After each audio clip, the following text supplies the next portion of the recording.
Пермь өлкәсендәге иң зур татар авылы Барда халкы бу. Алар милләттәшләрне июньдә узачак Бөтенроссия авыл сабан туена чакыра. Быел Барда муниципаль округы оешканга 100 ел. Рөстәм Миңнехановка шул уңайдан Барда түбәтәе бүләк иттеләр. Ул үз чиратында милли уен кораллары ансамбленә костюмнар тектерү өчен сертификат тапшырды. Корстонның бу залы бүген татар базарына әверелде. Монда татар эшмәкәрләре җитештергән продукцияны алып килгәннәр. Алар белән Рөстәм Миңнеханов таныша. Шыгырданнан Азат Пазюков күргәзмәдә 6 ел катнаша. Аны Татарстан рәисе Ирактан уктанып сәлам бирде. Алар җитештергән козылык, колбасаларны Чувашиядә генә түгел, Татарстанда да яхшы беләләр. Продукцияны ташыбыз Казанга, Чаллыга, 2 шәкәр янында 2 оптовый точкабыз бар инде, үзебезнеке личный дисәндә була.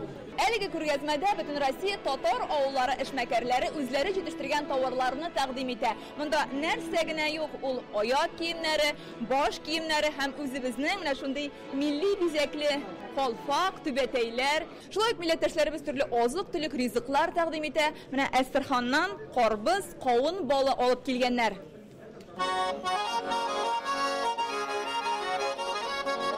Мурат Әхмәтов уйнаган тальянны эшмәкәр Айрат Харисов хәзер Казанда ясый. Моңарчы ул Башкортстанда эшләгән. Татарстан белән элемтә елдан ел ныгый. Илнең төрле төбәкләрендәге татар авыллары үз эшмәкәрләре ярдәмен туеп яши. Бүген аларны пленар утырышта Рөстәм Миңнеханов сәламләде. 12 ел дәверендә менә безнең шундый форманы таптык. Мин аны бик дөрес форма дип уйлыйм. Һәм безнең нигезебез авылда. Әгәр дә без авылларыбызны югалтсак, менә 4200-гә якын авыл бар, татар авыллары. Шушы авылларда бу авылның эштәлеге менә эшмәкәрләрдә сездә. Монда килгән кешеләр арасында берсе дә хөкүмәт хисабына яшәүче юк. Монда бөтенесе эшли, бүтән кешегә эш бирә. Һәм менә бу күргәзмәне карасак, бил илдә дә, бер җирдә дә мондый тәмле ризыкларны булдыра алмыйлар. Сез генә булдыра аласыз. Сезгә кул чабабыз, сезгә рәхмәт әйтәбез.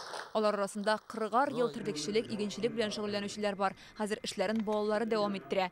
Бүген Әстерхан өлкәсендәге Яртүбән авылыннан Фаил Бирдиев чыгыш ясады. Аның улы Азамат Бирдиев СВОда һәлак булган. Вафатыннан соң Россия герое исеме бирелгән. Зал басып алкышлады.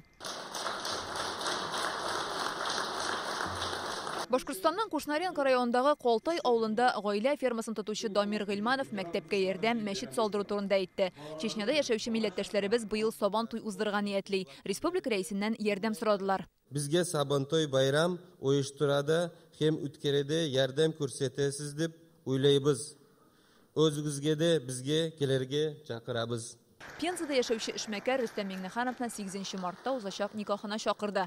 Мөхтәрәм Рустам Нургалиевич, әгәр дә сез безнең никахыбызга һәм туебызга киләлсә идегез, бу безнең өчен генә түгел, бөтен төбәгебез өчен зур бер вакыйга булыр иде. Наилгә Рөстәм Миңнеханов уены шуны белән җавап бирде. Тойга чакырды. Ул хатынлы булырга мөмкин, мин хатынны югалтырга мөмкин 8 мартта китсә. Шуңа күрә беренчедән котлыйбыз сезне. Бер җаен табырбыз. Татар авылларына ярдәм итүче эшмәкәрләр безнең республикада да байтак. Бүген Кукмараны, Әлки районының Алпар авылын үрнәк итеп китерделәр. Авылларга ярдәм итүчеләргә Рөстәм Миңнеханов дәүләт бүләкләре тапшырды. Фәйрүзә Мәҗитова, Ләйсән Сәитова, Яңа гасыр каналы.